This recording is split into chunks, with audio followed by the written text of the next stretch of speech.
Good evening, I'm Susan Ormiston, and this is The National. The government commits hundreds of millions of dollars for Indigenous people scooped from their families as children. I lost my language. I lost the ability to learn from the older people in my community. The Nobel Peace Prize comes with a message aimed at nuclear countries. Plus, the foiled plot to spread terror in New York. A Canadian has pleaded guilty. Thousands of Indigenous children forcibly removed from their parents' homes and adopted out to other families, away from their culture and their language. It was known as the 60s scoop, but it actually went on for decades after. And the painful legacy remains today. Ottawa has now announced an $800 million compensation settlement with survivors. Terry Reith has the details. For Nakasset, taken from her home, parents, and Cree culture in Saskatchewan, then raised by a Jewish family in Montreal, today was a milestone. It's very emotional and it's very overwhelming and it's very difficult. Nakasset, who goes by one name and runs an Indigenous women's shelter in Montreal, watched as the federal government finally acknowledged just how wrong it was. I don't know what people were thinking. I don't know how anybody, why settlers or governments thought they could do a better job. Thousands of Indigenous children were taken from their parents, their communities, and their culture and placed in non-Indigenous homes in foster care. Darwin, can I read you some of Grandma's memoirs? Conrad Prince was adopted into a military family and raised in Germany, far from his Manitoba Ojibwe roots. I had to learn it through books. I had to learn it as an adult, and I'm still learning it. The settlement will give $750 million to the children, now adults, who were taken from their families. Individuals will get from $25,000 to $50,000. $50 million is being set aside for a foundation to help with healing. That $800 million is not a lot of money for our experiences. Coffee money when calculated over a lost childhood, Prince says. But for some Indigenous leaders, symbolically at least, it closes the book on a dark chapter of Canadian history. I have great hope. I have great hope that because we've reached this plateau, that this again will never, ever happen in Canada again. The agreement will land a class action lawsuit brought by about 16,000 First Nations and Inuit people who were taken as children between 1951 and 1991. But Métis and non-status Indians are not included in that agreement. The federal government says it is working to close those cases as well. Terry Reith, CBC News, Edmonton. For a deeper look at what this means to the people torn from their families, I'm joined by Adam North-Paikin in Edmonton. While growing up, he lived in 6 or 7 foster homes and 2 children's shelters. He's now president of the 60s Scoop Indigenous Society of Alberta. Adam, what did you feel that you lost when you were cycling through foster homes? What I felt that I lost when I was in non-Indigenous foster homes and removed from my community was a tremendous sense of loss in culture, language, family, community.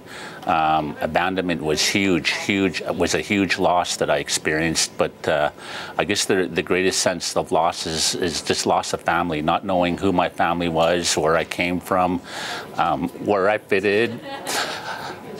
Yeah. It was a very troubling time. It's still very real for you. Yes, it is. Yeah. And when you went back to your community as a teenager, that was tough? Yes, it was. What happened when I was 17, when I went back to my community, going home to my community should have been a place of excitement and warmth because you're going home. But for myself and 60 Scoop survivors across Canada, it wasn't like that. Yeah. We experienced a tremendous amount of culture shock because of that loss of identity and trying to find where we fit in. Adam, you've listened to the debate over the years. You know, Ontario judge concluded that this was a well-intentioned program, but it did great harm. Do you accept any rationale for parents who thought they were doing something good for children back then? You know what? At the time that it happened to myself, you know, when I went home, I carried a lot of resentment because I blamed my parents, my birth parents, for what had happened to me. And but when I began to talk to them and hear their experiences of what happened when they were in residential school and the losses that they experienced, it kind of you know, came full circle, and I began to understand maybe why they weren't able to be good parents to myself. And what about the adoptive parents, though? It was many, I think, assumed that they thought they were perhaps helping children. Yeah, they probably did, and I think back then, you know, I don't blame the foster parents of the day. I don't blame the adoptive parents, you know, during that time, because they probably thought that they were doing the best that they could in helping, you know, children that were taken and removed from their communities. It's more of an issue of government policy coming out of the Canadian government as well as the provincial jurisdictions. And Adam, just very briefly, what will the compensation do for you? The compensation that was announced today, it's not really enough. It's not, because you can't put a dollar amount on the value, on the amount of atrocities and the trauma that we faced. And you know, it's the opinion of a lot of 60 Scoop survivors in the province of Alberta and across Canada that we are hoping that it was going to be more, especially when you look at what's going into the Healing Foundation. We need more to be able to successfully heal our communities. And then, yeah, so I am somewhat disappointed, but I am prepared to kind of move forward in the best way that I can. All right, Adam, thanks very much. Thank you. The 60s scoop was justified as compassion when it often masked neglect, and it isn't only back then. Services on reserves were critically underfunded. Poverty was acute. Instead of improving reserves, the state took kids away, often over the protests of parents and Indigenous leaders. A time will come when these children will find out they're Indian people, that they're Indian in them, eh? And if they've been raised and been denied to know who they were, then what happens then? If something happens in here to these children, something happens in here. We no longer recognize Children's Aid Society as a child protection agency. At least 11,000 children were taken. Some research suggests it was far more. In the 50s, less than 1% of Canadian kids in protective care were Indigenous. By the late 60s, it was more like 40%. And the thing is, while laws and attitudes have changed, the end result has not. By 2011, of all Canadian children in protective care, 48% were Indigenous, and less than half of those kids were placed with an Indigenous parent.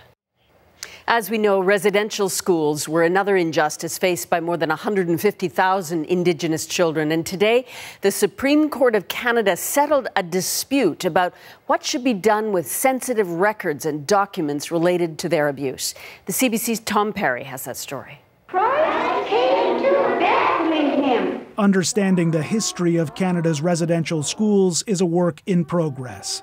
Those who document the system had hoped to one day get access to a treasure trove of documents, more than 38,000 accounts of abuse from residential school survivors who told their stories when they claimed compensation from Ottawa. Today, though, the Supreme Court of Canada ruled those records can only be set aside and archived with the express consent of individual survivors. Without that, the court says, they must be destroyed. What we have lost today is we have lost the entirety of the record. Those who argue to preserve all the documents fear Canada is about to lose a piece of its history. We will never truly understand the full extent of what horrors were inflicted upon students in those schools.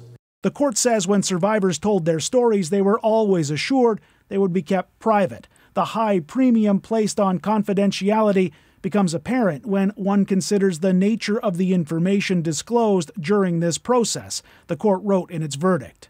These are personal stories. These are painful stories. Phil Fontaine is a former national chief of the Assembly of First Nations and a residential school survivor. He's been open about the abuse he and others suffered and thinks the court has made the right decision. This is about consent and the ownership of these stories. These stories belong to individual survivors, no one else. These records do contain highly sensitive information, allegations of abuse by teachers and sometimes other students.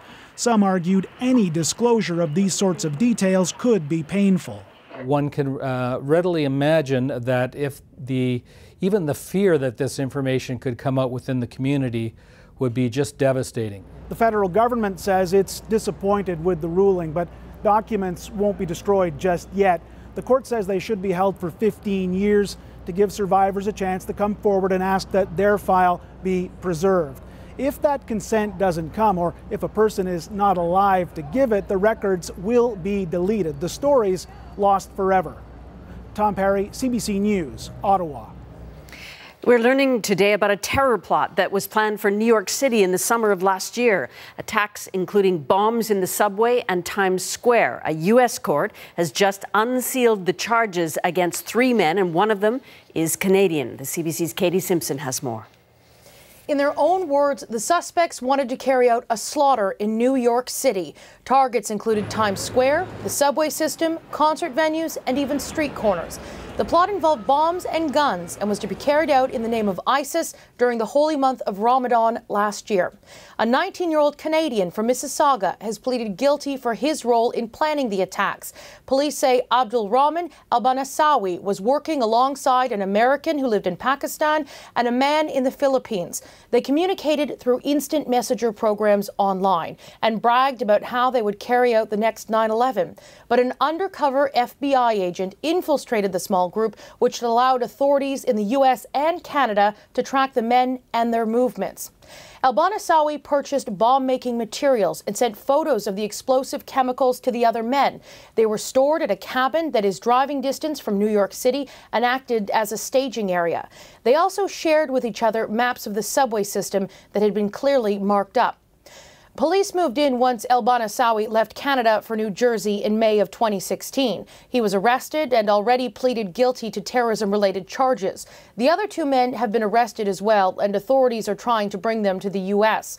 The investigation had not been made public until today, when the court documents were unsealed. It's still not clear why everything was kept secret until now. Katie Simpson, CBC News, Ottawa. Coming up, the Blade Runner sequel looks like a hit. So what's next for Quebec's Denis Villeneuve? I would never wish the level of anxiety, fear, and shame that I grew up with on any child. Plus, they now live in fear of deportation from the only country they've ever really known. Another blow for aerospace giant Bombardier today. The U.S. Department of Commerce has slapped Bombardier with another trade duty, 80% on its new C-Series jet. And that is on top of the whopping 220% duty imposed last week. Washington claims it's only defending American rival Boeing from unfairly subsidized competition. For more on what this latest setback means for Bombardier, Jacqueline Hansen is here. Jacqueline, it seems like Boeing fears that Bombardier is going to sell into the U.S. at a subsidized low price and they can't compete. So what's it trying to do? Well, it seems as though Boeing really wants its rival to pay a price here. And there is a chance that it could make it impossible for Bombardier to sell its C-Series jets in the U.S. Bombardier says that these new duties are an egregious misuse of trade laws. If they close the American market to the C-Series, they want to reinforce their monopolistic position, and that's why we are contesting this, all the allegations that they are doing, and we are fighting against it. Now, the Department of Commerce doesn't have the final say in this. The International Trade Commission does. And Boeing will still have to prove to the ITC that its business was actually hurt by Bombardier. But the thing is, Boeing doesn't have an aircraft that's similar in size to compete with the C-Series. But one analyst told me that Boeing is likely more afraid of having to compete with future generations of C-Series. And Boeing already has one manufacturer that it competes head head-to-head with, and that's Airbus, and it just may not want another. Given it's kind of a hostile trade time, what's the significance of the timing? Yeah, so Canada and the U.S. were in the middle of these trade negotiations for NAFTA. We also hear from President Trump. He's made it very clear that it is America first when it comes to manufacturing jobs. So Boeing likely seeing this as a chance to make its case while people are listening. The political climate is right, but also the first round of this really has gone Boeing's way. All right, thanks, Jacqueline. You're welcome. The Canadian economy hit another milestone in September. For the 10th consecutive month, jobs were created, marking the longest streak of growth since the financial crisis in 2009. 10,000 new positions were added. The unemployment rate stayed at the same, 9-year low of 6.2%. Perhaps the most encouraging news was a jump in wages. Average hourly pay for permanent employees rose more than 2% from a year ago. The Trump administration has ripped a big plank out of the Obamacare platform by allowing more employers to stop providing birth control at no cost to women on religious or moral objections, effective immediately. This is a president who supports the First Amendment, supports the freedom of religion. I don't understand why that should be an issue. If people don't like what the Constitution says, they should talk to Congress about changing it. About 120,000 women could be affected. Today's move builds on a previous executive order that promised to vigorously defend religious liberty. Women's groups say they plan legal action to block his action. Trump has been clear about his desire to kill Obamacare, but on many other issues, he remains opaque. One recent comment has state officials and international leaders concerned. Was it just an off-the-cuff remark or a thinly veiled threat? Lindsay Duncombe reports. It's almost as if the President of the United States is toying with the media, not to mention world leaders, the American population, and everyone else who can't take their eyes away. Mr. President, what did you mean by calm before the storm yesterday? What did you mean by that? Thank you very much. You'll find out.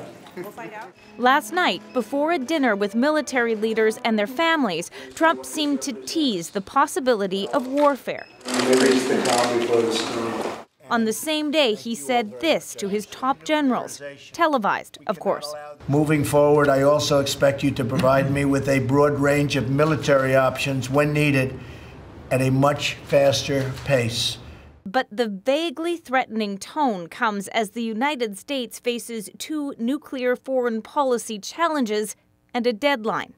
By next weekend, Trump must indicate whether he wants to keep the Iran deal, an international pact to curb Iran's nuclear program. Iran promised to allow inspectors to verify its nuclear program is for energy, not weapons, in return for sanctions relief. It's been reported Trump will decertify the agreement and punt the matter to Congress to come up with a new solution. This despite the fact that by all accounts, Iran has kept its side of the bargain. Trump's own advisors want to keep it. It is something the president should consider staying with. And other countries intend to respect it. It's a durable, long-term solution to the Iranian nuclear issue. What happens with Iran could have consequences for the current showdown with North Korea. Critics say if Trump backs out of the Iran deal, Kim Jong-un will have little incentive to engage in any kind of diplomacy. Democratic Senator Dianne Feinstein wrote in a letter to the president, "We already have one nuclear crisis on our hands. We don't need another." There is another possibility here, that there's no calm, no storm, just a bizarre distraction from a president who may or may not consider what he says and the consequences that could follow from those words. Lindsay Duncombe, CBC News, Washington. There are reports today that North Korea is already planning its next move. Pyongyang is said to be preparing to test a long-range missile it believes can hit the U.S. West Coast. That's according to Russian lawmakers who have just returned from meeting with North Korean officials. The CIA warned earlier this week that the next provocation could be just days away, potentially to coincide with the anniversary of North Korea's ruling party on October 10th. As tensions continue to escalate between North Korea and the U.S., the Nobel Committee is sending a powerful message into the fray. This year's Peace Prize has been awarded to the international campaign to abolish nuclear weapons. The CBC's Thomas Daigle has more on that. It may only be a name on paper, but held and delivered by the Nobel Committee chair, the words and warnings carry weight. We live in a world where the risk for nuclear weapons being used is greater than it has been for a long time. With that message in mind, the committee chose a little-known association of NGOs with a little office in Geneva to receive this year's Peace Prize. Very much help. At the headquarters of ICAN, the International Campaign to Abolish Nuclear Weapons, word came by phone at first. So we were a little bit worried that it was a prank. Then the confirmation. Cheers. Enjoy. In the battle to rid the world of nuclear weapons, the prize was a rare cause for celebration. This Nobel Peace Prize really is very significant in terms of a timing. Significant because of two leaders, Donald Trump and Kim Jong-un, whose rhetoric has made nuclear war seem increasingly conceivable. Just 2 days ago, the head of the now Nobel-winning group tweeted, "Donald Trump is a moron." It was a joke, she said today, but There are no right hands for the wrong weapons. So if you are uncomfortable with the idea of Donald Trump having nuclear weapons that he's able to launch, you're really uncomfortable with nuclear weapons in general. ICAN did get a landmark treaty approved at the UN this year. Its goal? Ban nuclear arms altogether. 53 countries have signed on, though none actually possesses any such weapon. The ultimate objective and the goal to totally get rid of nuclear weapons is not something that we can achieve today or next year. That is not going to happen. The implementation of the treaty is extremely hard. The hope is nations are pressured to reduce their stockpiles at a time when they may be tempted to do the opposite. Thomas Daigle, CBC News, London. In Spain, the official results of the Catalonian referendum confirm what was expected. 90% of those who took part in the unsanctioned vote said yes to sovereignty. Catalan's parliament may declare sovereignty as early as Tuesday. And controversial American soldier Bo Bergdahl is expected to plead guilty to desertion and misbehavior before the enemy later this month. Bergdahl was held captive by the Taliban for 5 years after wandering away from his post in 2009. Movie producer Harvey Weinstein has reportedly been suspended from his own company pending an internal investigation into sexual harassment claims. The New York Times reported yesterday that the 65-year-old allegedly harassed female film industry workers over the course of 3 decades. For days, investigators in Las Vegas have traced every inch of a mass murderer's life, yet were frustrated today. We have run down well more than 1,000 leads in this investigation. We do not still have a clear motive or reason why. Police are confident that Stephen Paddock was the only shooter that night. They've also learned he could not buy tracer rounds from a dealer, ammunition that would have given him even more precision from far away. Later on The National, we'll show you how Las Vegas is reacting to the tragedy. The city has to walk a fine line.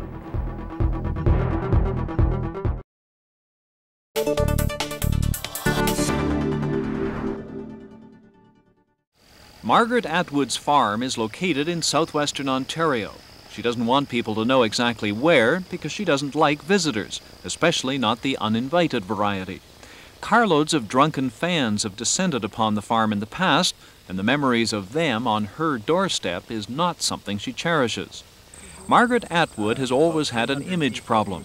Many people have thought her tough, humorless, too strident in her feminist beliefs, too much the ideologue in her politics. But that image is changing as Margaret Atwood herself changes.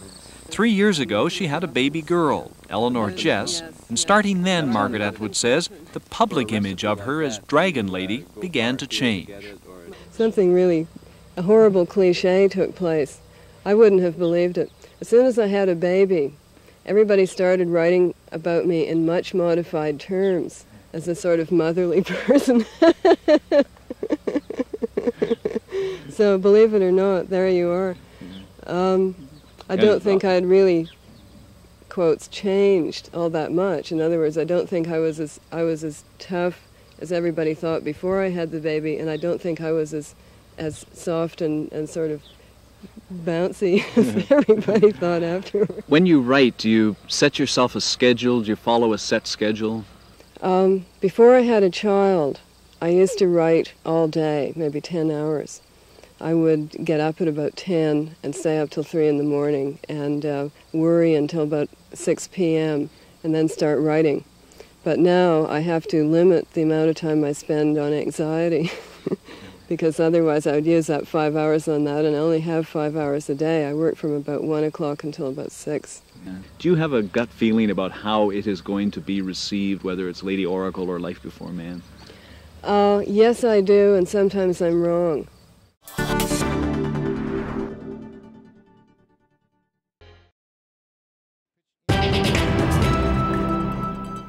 Well, if you're excited about the start of the new hockey season, just imagine how pumped the Canadian Women's Hockey League is, dropping the puck on year 11. It's only now that some of the best players in the world are getting paid a salary. The CBC's Alison Northcott has that story. The Canadiens de Montreal, Clarkson Cup champions.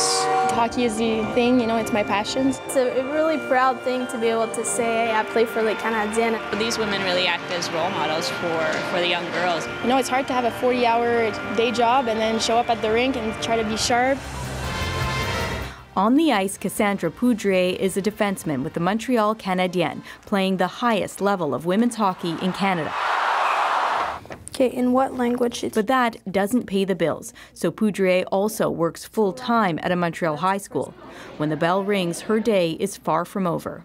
I'm packing my bag and then I'm heading home before practice. So I'm gonna go work out, eat a little bit, and then after that's the rink. Until now, the Canadian Women's Hockey League couldn't afford to pay its players a salary. But this season, for the first time, it's offering a tangible reward for all those hours of training, travel, and games, a paycheck. We're not making millions yet, but it's definitely going to help with expenses. Yeah, obviously I'll have to keep my day job. Players will get a stipend between $2,000 and $10,000 each per season, a long way from those multi-million-dollar NHL salaries. Just a few years back, we had to pay for this league just to play. So now just to have money given to us instead is huge. It's a great step, but hopefully it moves a lot quicker and, we get a bit more. The extra cash comes in part from a recent expansion to China, which has been investing in hockey ahead of the 2022 Beijing Olympics. 2 Chinese teams joined the league, and with that comes new sponsors and more exposure. And if you look at China and the magnitude of their business and the magnitude of the population there, it's a perfect strategic move to grow our game. The Chinese teams will visit Canada for a series of games this season, and the North American teams will also travel to play some games in China. Deflects, scores! This is the game at the 2014 Olympics that changed the way many Canadians see women's hockey. I think Canada made a huge step after the 2014 Olympics, after winning that magical game. I think it's really growing in that sense, and women's hockey is becoming huge. The league hopes its growing fan base and partnerships with NHL teams can build on that. It might not be in this generation, say, or in the next 2 years that they're going to get a full-time salary, but they're playing because they love it and because they believe that all the little girls that are coming to our games now are going to have that opportunity. In the U.S., the National Women's Hockey League was the first women's league in North America to pay its players a salary, but significantly cut their pay last year, blaming poor attendance. The Canadian League says it's being cautious, paying modest stipends it says are sustainable. The players hope for a living wage one day. The dream is to be able to just live off of that. For now, these athletes will keep playing the game they love and hope things change for the next generation. Alison Northcott, CBC News, Montreal. All those moments will be lost in time, like tears in A memorable movie moment, one of many that cemented Blade Runner as a must-see work of science fiction. So it's dangerous ground to attempt a sequel, but that's where not one, but two Canadians chose to tread. Eli Glasner has our story. I did your job once. Things were simpler then. Tell me what you remember. We were being hunted. Here we are again, back in the ash-colored world, first envisioned by director Ridley Scott. I don't get it, Tyrell. Commerce is our goal here at Tyrell. More human than human is our motto. It's been 35 years since Blade Runner showed us a vision of the future that seemed distant but familiar. An existential mystery about a detective in a world filled with killer robots and flying cars. For Quebec director Denis Villeneuve, revisiting Ridley Scott's world was irresistible. I don't like to do the same thing twice, so I'm trying to find new challenges. With the blessing of Ridley Scott, Villeneuve set to work. Usually the movie I've done in the past, there was always 2 or 3 moments on the shoot that I knew that it would be a challenge, but this one, it was every day. But Villeneuve wasn't alone. Along for the ride, Oscar-nominated Canadian Ryan Gosling. It feels like a very grounded, realistic extension of the original. But building a new movie on a beloved classic can be a recipe for failure. This year, the latest Transformers and Pirates of the Caribbean sequels landed with a splat. The new Blade Runner appears to be satisfying fans and critics alike, leading some to call it the rare sci-fi sequel that merits Oscar attention. In the meantime, Villeneuve is busy planning his next project. It could be a remake of Cleopatra, or perhaps adding a French-Canadian flair to 007. James Bond will be a guilty pleasure. I don't know. Will be not guilty pleasure is not the right expression. Sorry, cut. It will be a great pleasure. It will be like a pure pleasure. But with Villeneuve already signed to a remake of Dune, this Canadian's love of sci-fi shows no signs of fading. Eli Glasner, CBC News, Toronto. Up next, personal stories from America's dreamers. We've proven that we're people of good moral character, that we are willing to work hard. They grew up in the U.S. and feel it's their home. Now they may be thrown out. Plus, after what happened in Vegas, can it still be a place you escape to? Let's check the day's business numbers. The TSX lost nearly 48 points. The dollar remains unchanged. In New York, the Dow edged down slightly and the price of oil decreased $1.50 a barrel.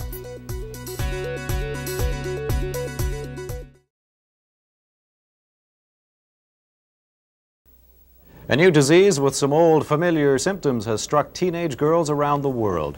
The disease is called Duranitis, and the symptoms are screaming, swooning, and tears of ecstasy. It strikes whenever the British rock band Duran Duran appears. This week, thousands of Calgary teenagers fell victim when Duran Duran opened its North American tour in that city. Marion Coomey reports.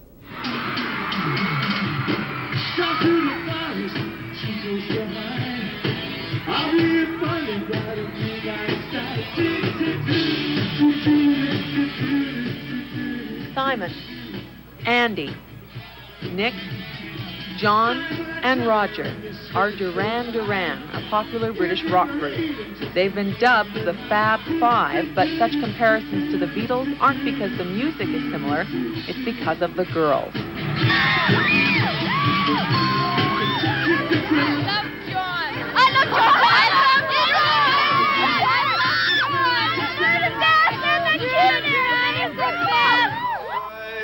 Since there's been music aimed at young people, there have been screaming fans. They swooned over Frank Sinatra in the 40s.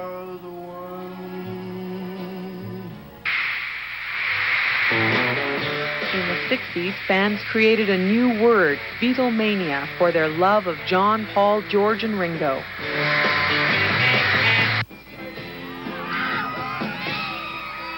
Today, they're called Duranis. They're very, very dedicated to us. And they hang around in hotels, waiting for us to come down and follow us when we go out shopping and things like that. And we certainly have a lot of young fans, and I wouldn't swap them for anything in the world. What's wrong with 14-year-old girls? 15-year-old Lori Evans and 17-year-old Julia Kim are dedicated Duran Duran fans. They've read all the articles ever written on their idols. Lori's room is full of posters, pictures, buttons, all the records, even Duran Duran's shoes.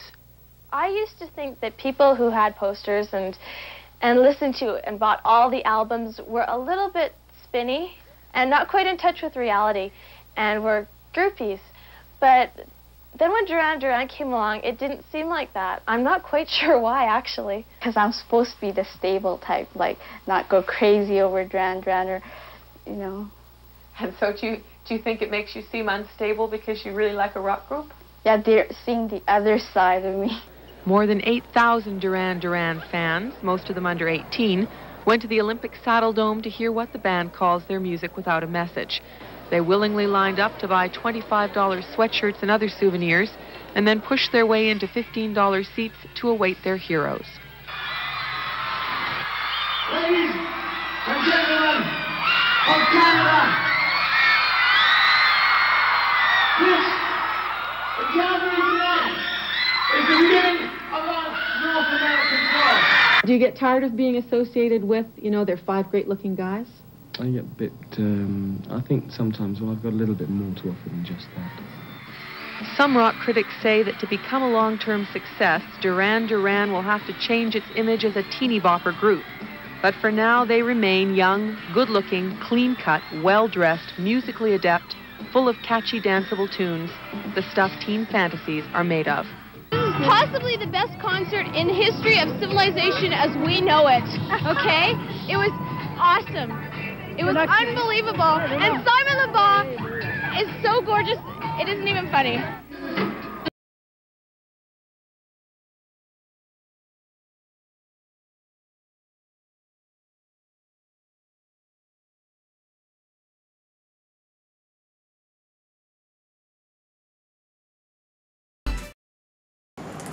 I have benefited from DACA by being able to provide for myself and my family. I was finally able to breathe and sleep at night and live without fear. For hundreds of thousands of young people living in the U.S., life has been a terrifying roller coaster. As children, they were brought there illegally by their parents and often grew up in fear of being found out. They became known as the Dreamers, named after a bill that would give them a path to citizenship. But it was never passed. And then the Obama administration gave them a taste of life as legitimate citizens, able to legally work and study. But the Trump administration has dimmed that hope and left them in limbo.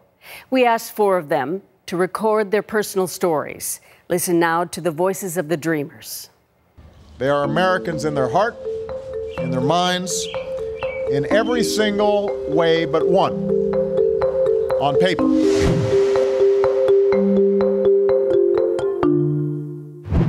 When DACA was introduced, I was cautiously optimistic. I was really elated when I found out that DACA was going to be a thing. I don't believe I understood exactly what it meant for people like me. I was now given a legal status to work. They were brought to this country by their parents and often have no idea that they're undocumented until they apply for a job or a driver's license or a college scholarship. Put yourself in their shoes. Imagine you've done everything right your entire life.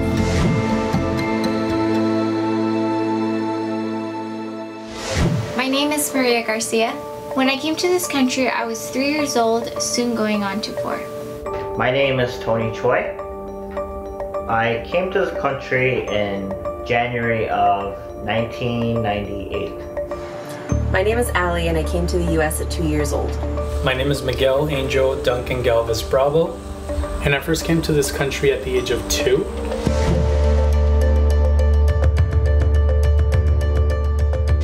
I learned I was undocumented when I was 14 years old and ready to apply for colleges. And I found out that everything I had done was for nothing. I didn't understand exactly what it meant, but I felt like I was being punished, and I wasn't sure for what. The most jarring part about that is like I found out that I would not have the same opportunities as my peers. I remember being in elementary, everybody would just ask you, are you from here? Are you from here? And a lot of the times I wasn't sure, so I remember having a talk with my mom. But I always knew that I was born in Mexico. I always maintained my culture, and it was something that was always a part of me.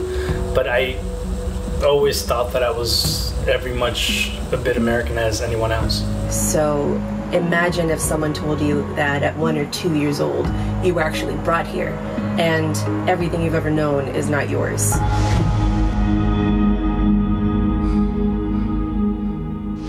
I remember being so young, my sister being in the stroller, and we would go to downtown LA and protest for our rights, and we would march for our rights. I don't feel like I need to ask for respect because I should already have it. We are empowered by the hate and by the love. And no one in this world, not even Trump, can take that away from us. There's beauty in the struggle, and we know the struggle damn well.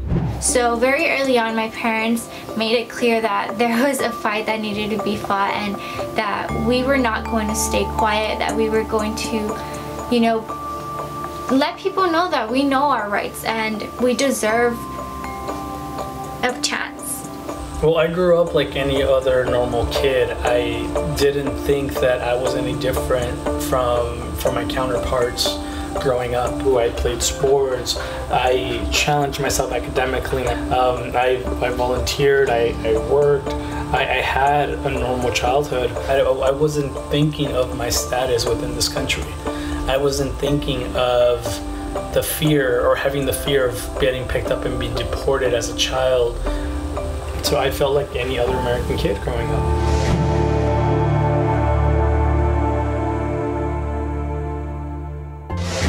My childhood prepared me for almost anything in life.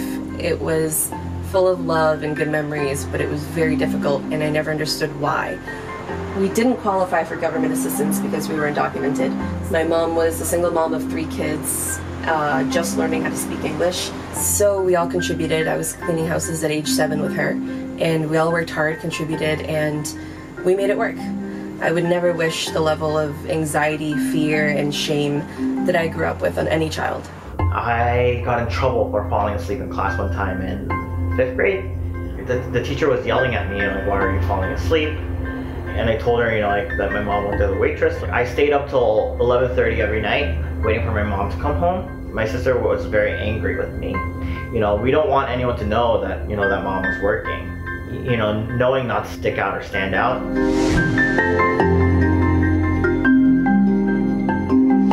I have benefited from DACA greatly. I think just being able to call myself independent or financially stable is a big deal for me. With DACA, I've been able to work since I was 17 years old. I've been able to get my license, and as of recently, I was able to purchase my car. I needed to get it. I was not feeling safe on the bus anymore. But I'm so grateful that I even had the opportunity to get it all by myself. Me, sola. Once I received my work authorization and my social security number, I couldn't believe it. It was life-changing. With DACA, I've been able to begin my life. I am able to carry my own weight, so I got my own place in a safe neighborhood. About half a mile down the road is a walking park where I take my 2 dogs every day, and this is where I've called home for about 23 years. I got my motorcycle license, and shortly after my driver's license, I bought my first car, I began my career, I was finally part of society and able to contribute in the way that I've always wanted to. This is where I work. It's the spot where the Boston Tea Party took place. So behind me we have the Boston Tea Party Museum. I loved my city, so I learned its history and began giving tours in Boston Metro. So eventually I ran a program in Boston and New York for international exchange students and executives visiting from other countries.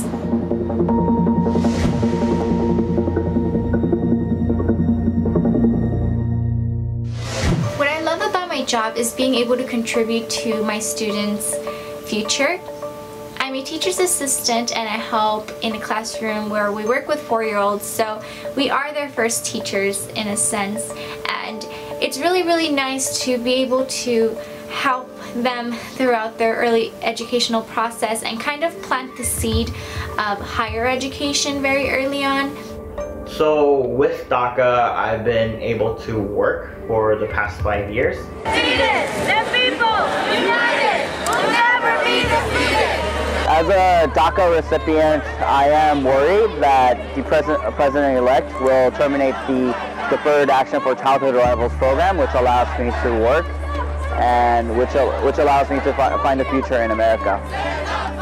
So I worked as like a legal assistant slash community organizer slash outreach person, and I helped to organize the Women's March on Washington. And right now I'm working with an organization called 18 Million Rising. So in those 5 years, I've had a really great set of experiences, including going to the White House a few times for our criminal justice reform, immigration, DACA, and that felt great. Knowing that I could support my family. I was given opportunities that I wouldn't have. I would not be able to help the state of Hawaii to be on the right side of the history, to legalize same-sex marriage. I would not be able to work for Planned Parenthood and expand sex education and volunteer opportunities for the people who are in that area. I've been able to essentially contribute my knowledge and my skills back onto society and together thrive. Going to the job, I love the fact that I get to help a lot of people and I get to see that direct impact every single day.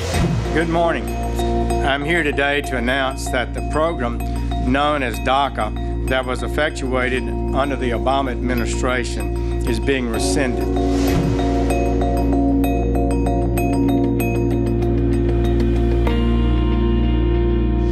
It's cruel and it's unfair. If Congress doesn't do their job, then 800,000 people who have DACA will go back into the shadows. It took a long time for me to be able to admit that I'm undocumented and still be proud of who I am, because I've never done anything wrong to deserve this. Plain and simple, the country can't round up 800,000 people and deport them. That's just not plausible.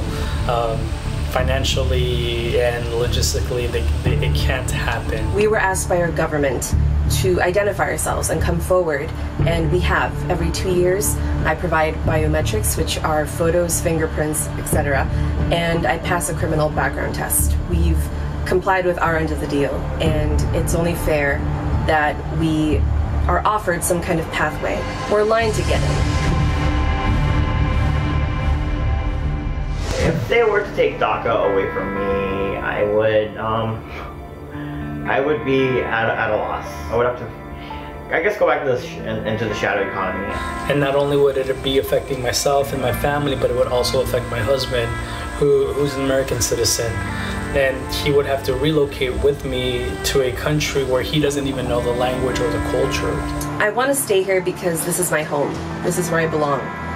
We've proven that we're people of good moral character, that we are willing to work hard. I love my family's culture, but I'm American in every single way, except on paper. The fact that my future and other dreamers' futures are in someone else's hand is very frustrating, because we have shown to ourselves, not only the world, but to ourselves, that we're capable of doing these things. We're capable of executing our dreams.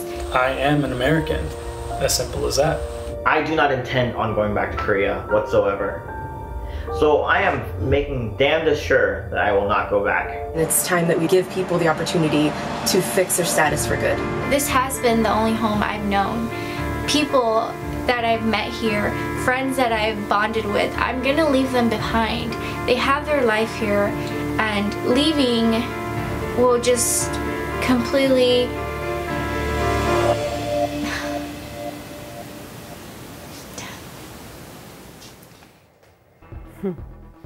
Coming up, Las Vegas in the wake of a mass shooting. Can the city acknowledge the tragedy and still keep spirits high?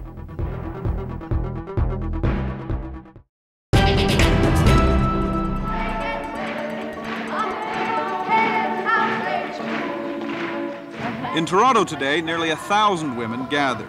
Women from kitchens, offices, factories, and schools. We know very well that we're at the bottom of the economic and the political pile, but not for long.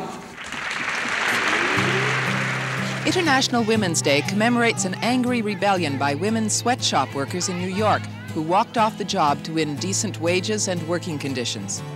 Today, the women's goals and demands are just as pointed. There's no excuse in the world for us earning 60% of what men earn. That's an intolerable situation. As we go marching, marching in the beauty of the day. Is it frustrating to you that a lot of people are simply not aware that today is International Women's Day? A lot of women are not aware. Well, sometimes it is frustrating, but on the other hand, the celebrations have been growing from year to year. I mean, to have 5,000 or 6,000 people out in the street in Toronto is quite a feat, let me tell you. For participants, the demonstration is a declaration of hope and belief that a different kind of society is possible. They're here because they don't accept that women are naturally inferior, passive, and submissive. They don't believe women are born to be dependent. They don't think women are emotionally unstable, unable to make their own decisions.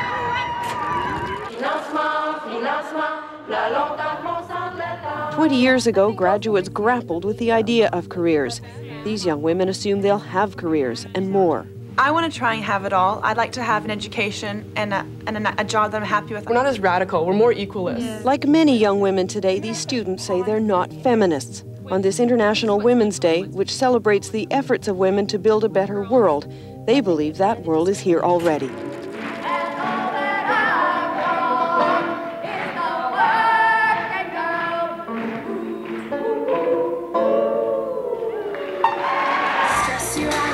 Pop superstar Alanis Morissette's homecoming is a big deal, if not a bit overwhelming for the city that knew her when.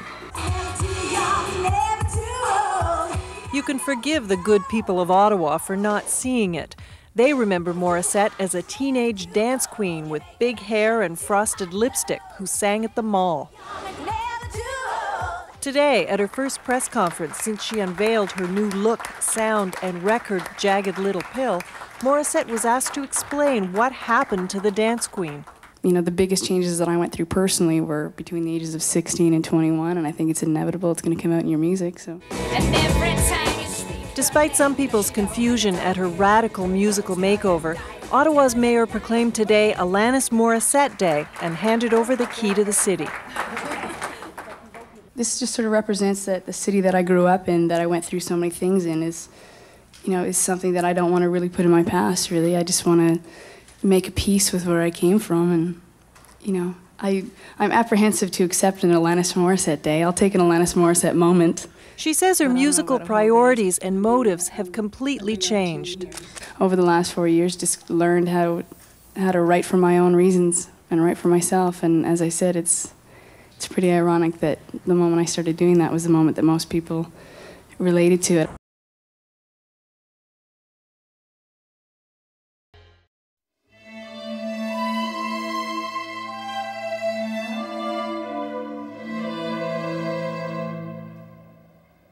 Las Vegas is a city familiar with change. For many who visit, they're in, they're out.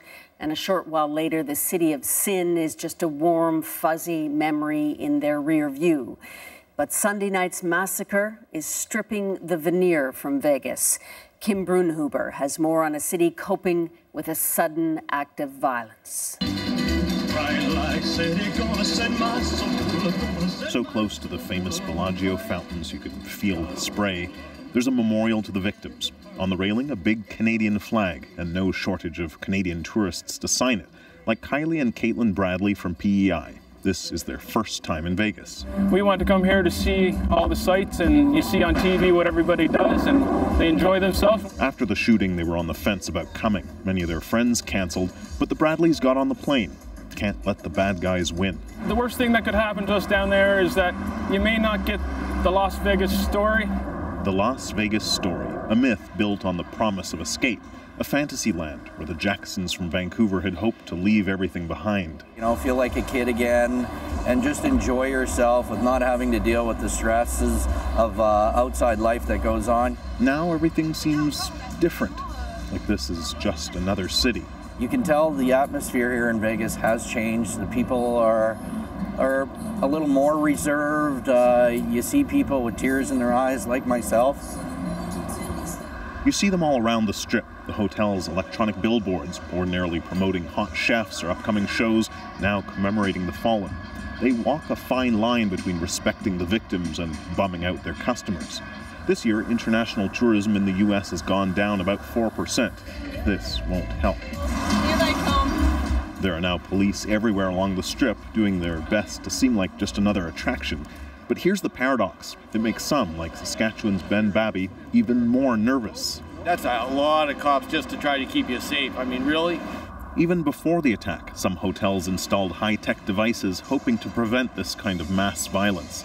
At the Westgate, a Canadian company is installing a radar-based weapon detection system that guests can't see. What are the new technologies and practices that we can bring to bear to make people safer and to allow people to go about the lives that we like to live? For the Jacksons, Vegas will never be the same, but that doesn't mean they won't be back. Us as Canadians, we want to make sure we're showing that Vegas is still a great place to come, and we have to take care of our partners, our American friends. Take care, guys. The best way to show their support? Some retail therapy. The show, they say, must go on. Viva Las Vegas. Kim Brunhuber, CBC News, Las Vegas. More to come on The National.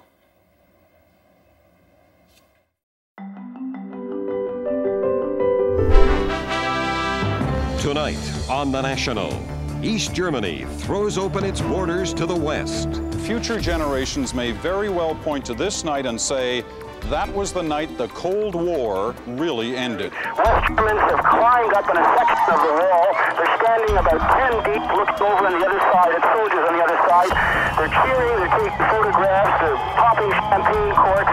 It's a party scene that's going to go on the whole evening. It seemed like all of East Berlin took the day off work to go and see how the other half lives.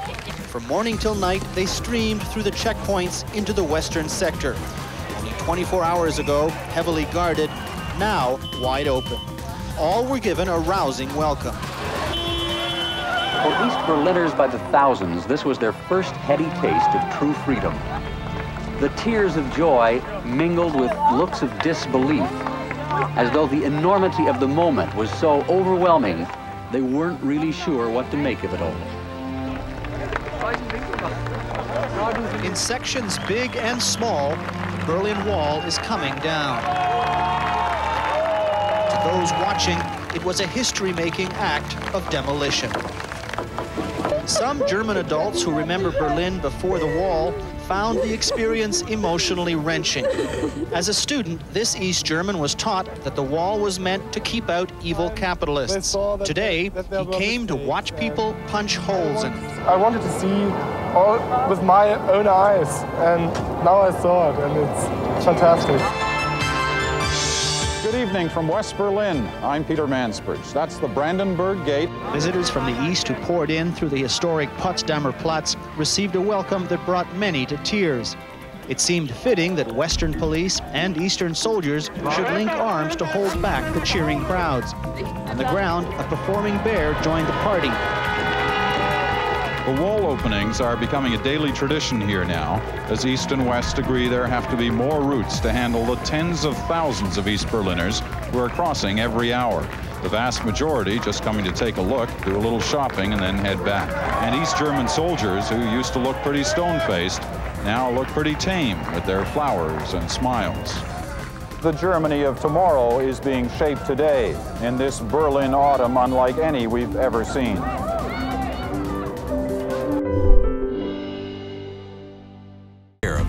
For over 32 years, it's taken everything a family could throw at it or in it. All right, here's another quick look at our top stories. The Government of Canada announced an $800 million settlement today for the adult survivors of what's known as the 60s scoop. The agreement actually covers 4 decades, from 1951 to 1991, and applies to thousands of First Nations and Inuit children forcibly taken from their homes and adopted out to non-Indigenous families. Another blow for aerospace giant Bombardier today. The U.S. Department of Commerce slapped another 80% tariff on sales of its new C-Series jet. That's on top of the 220% duty it imposed last week. And there is growing concern that U.S. President Trump is planning to scrap the Iran nuclear deal. American officials and U.S. allies worry the move will only weaken American diplomatic power. And that is The National for this Friday night. For news anytime, check out our website, cbcnews.ca. I'm Susan Ormiston. Happy Thanksgiving weekend.